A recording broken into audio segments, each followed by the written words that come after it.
Hello Fluffy Tails, it's the series Squirrel and welcome back to Alan Wake. In the last episode we finally got through the car, yes! And battled many Shadow Men. And the kidnapper crawled and he wants his manuscript.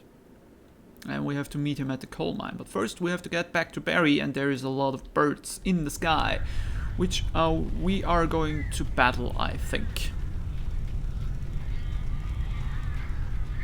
Because birds. Let's aim our flashlight into the sky and kill some of those bitches.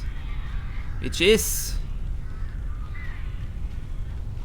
Nearly there. Barry had talked about birds over the phone.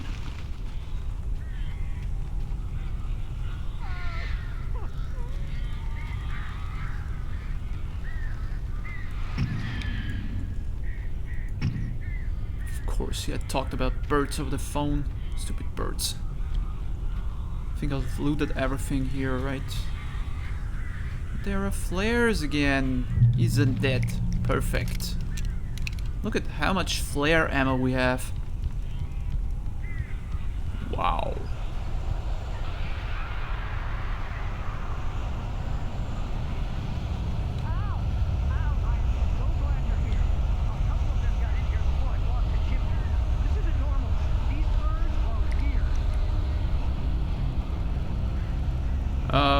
Why don't you open the door, Barry? No? Alright then.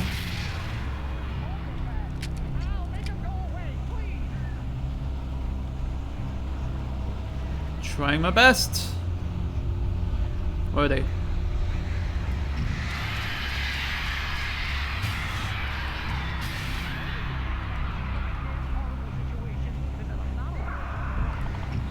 That's good.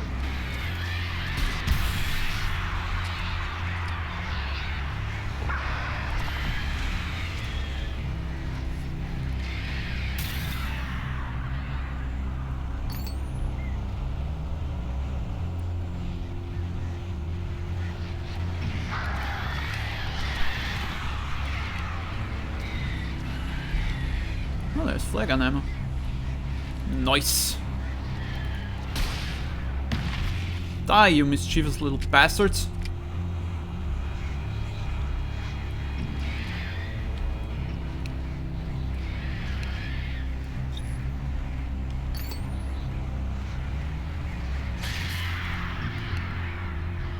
Do they even die from what I'm doing?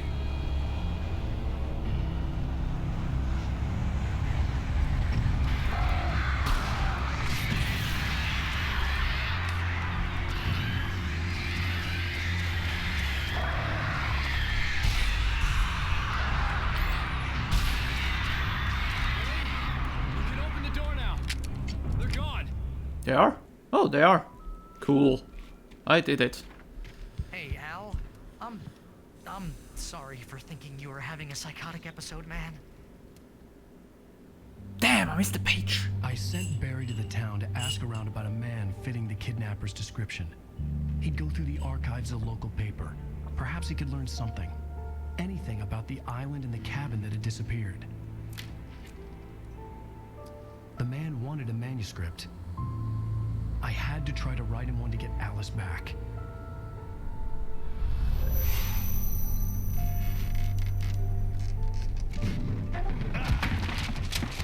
For me, the supernatural had always been nothing but a metaphor for the human psyche, a tool to use in writing fiction. Now, it was happening for real, and I couldn't put a single word on paper.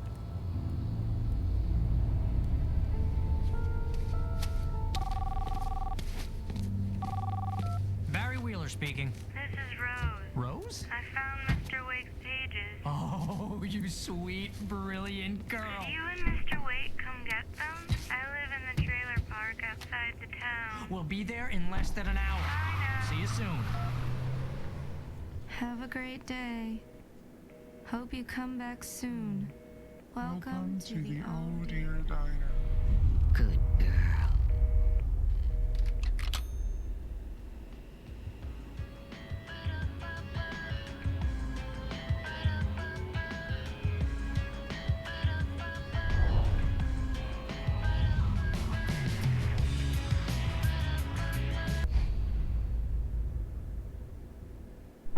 How the hell did she get her hands on the manuscript anyway? I don't know. She's resourceful. I told you you were too hard on her. Listen, I found out all sorts of interesting stuff while I was digging around. Yeah. Mr. Wake, it's Sheriff Breaker. We have an FBI agent here, Agent Nightingale. FBI? He's anxious to see you. You'd better come to the station. Okay, I'll be right over, Sheriff. Let's make this quick, huh? Help you folks? Name's Randolph. I'm the manager. We're looking for Rose. Works as a waitress down at the diner. Rose, sure. Nice girl. Who wants to know? I'm Alan Wake. The writer, huh? I heard on the radio you were visiting. Well, I'll show you her trailer. That Rose, she's a nice girl. Always pays her rent on time.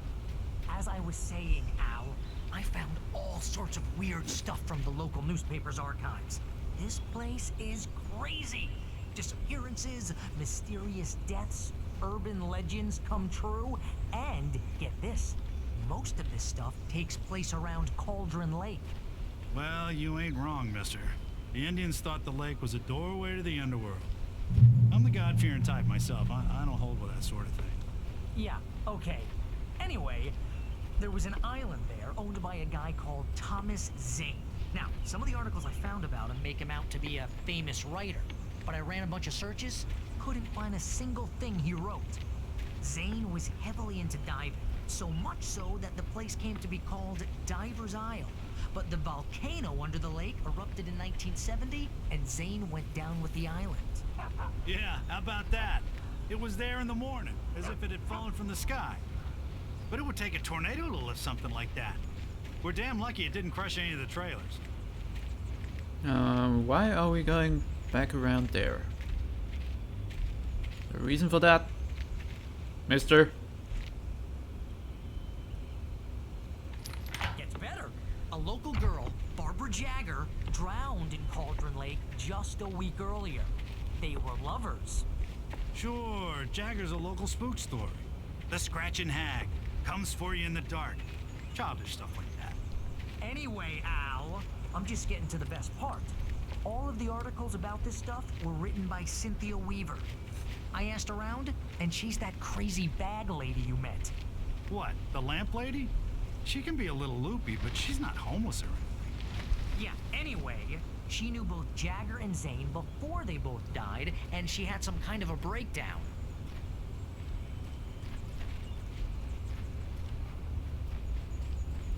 Dude, I know you're limping, but you're slow as balls. And I'm spitting. Well, mister, this here's Rose's trailer. You mind me asking what you want with her? We're just here to talk to her, pal. And crush your bones. No, we don't do that. We're good, noble humans. Those boots don't look like they could fit on Rose, but okay.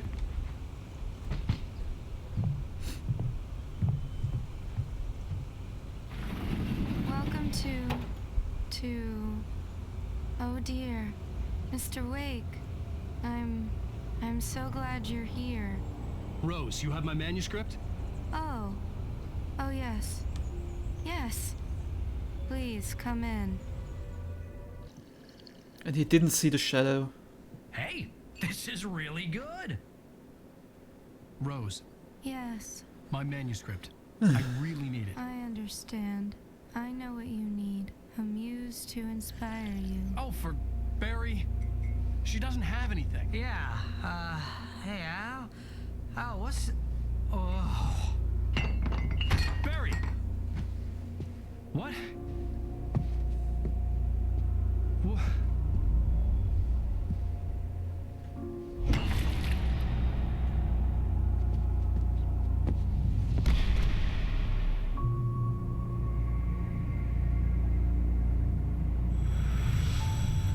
It's coming for you, hiding in my barber's skin. I'm too weak to stop it. You must turn the lights on. I promised I'd come visit you and your lovely wife. You must finish what you started. I insist. lights on. Turn the light on. Back to work, boy.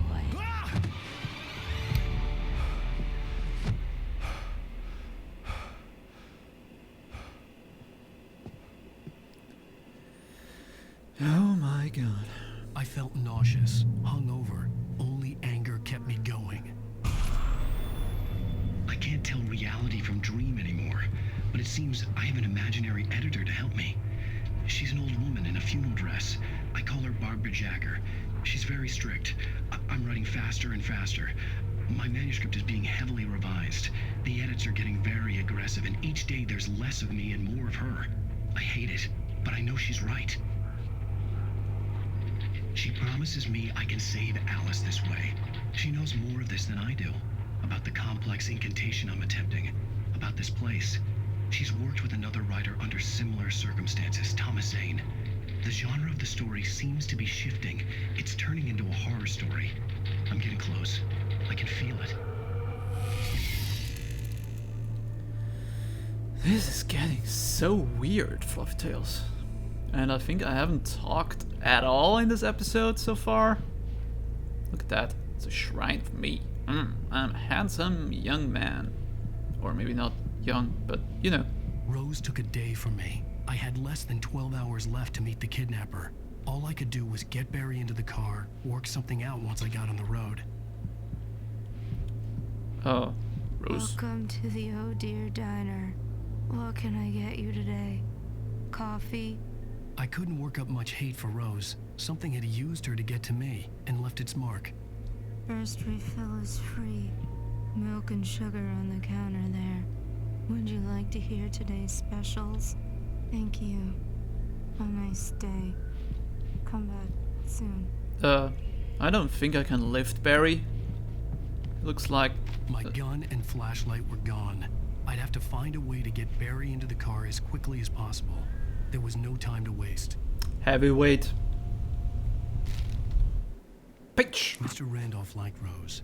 That little smile she had. How she was still sweet when life had tried so hard to make her bitter. It wasn't any of his business what she did in her trailer. But those strangers, the writer and his smart-ass sidekick, looked like trouble. And they'd been in there for hours, way past her normal bedtime. He reached for the phone and called the sheriff's station. Of course.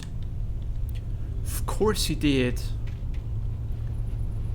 What else should he do? So where do we go? This way? Oh, radio? Radio. Okay. I just stepped outside to catch a breath of fresh air. Let me tell you, the weather's getting heavy. Nights like this make me especially glad I'm here talking to you and not home in bed. Once the weather takes a turn like this, I can't sleep at all. It's all tangled bed sheets and dark thoughts, punctuated by the occasional plunge into nightmare. Is it just me? Well, perhaps it is. But I hope I can make the night a little bit easier to get through. Caller, you're on KBF FM. Hey, Pat, it's Walt Snyder. What's on your mind, Walt? Well, I ain't the way you are, but, well, I can't sleep either, you know? I just been staring out the window here, trying to make sense of it all, but, I ain't been drinking either, you know? I just... Well, you sound like a man with a problem, Walt.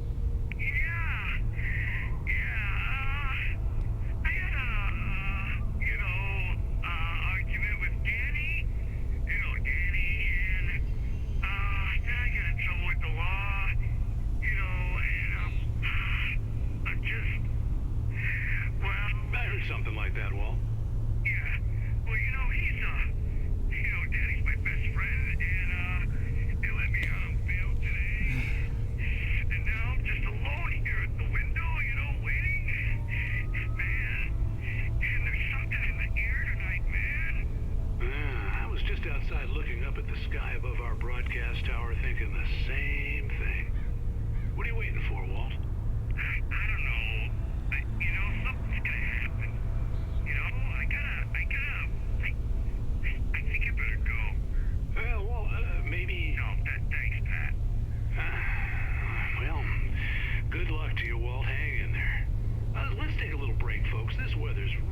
something else, huh?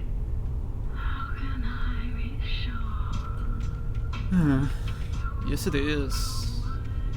I thought, as the episode is already story heavy again, I could also listen to the radio. Never hurts to listen to the radio once in a while. There's a baby screaming, and there is Randolph waiting for me. Oh, you're gonna get it now. God knows what you've done to that poor girl. This is Agent Nightingale, FBI. Get him up, Hemingway. You're under arrest. You move a muscle, I'll unload right in your goddamn face. Stay right where you are, Slade.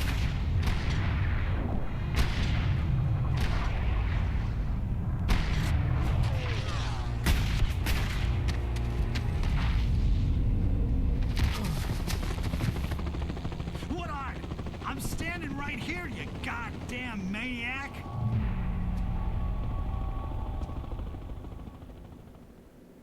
I hated to leave Barry behind, but there was no way I'd miss my appointment with the kidnapper. Give it up, Mr. Wade. So much for story heavy episode. Anyway, Fluffy Tales, I think I'll leave this one here. Hope you had fun in this one. Come back to the next one, and until then, I'll leave you with a hearty goodbye. Goodbye.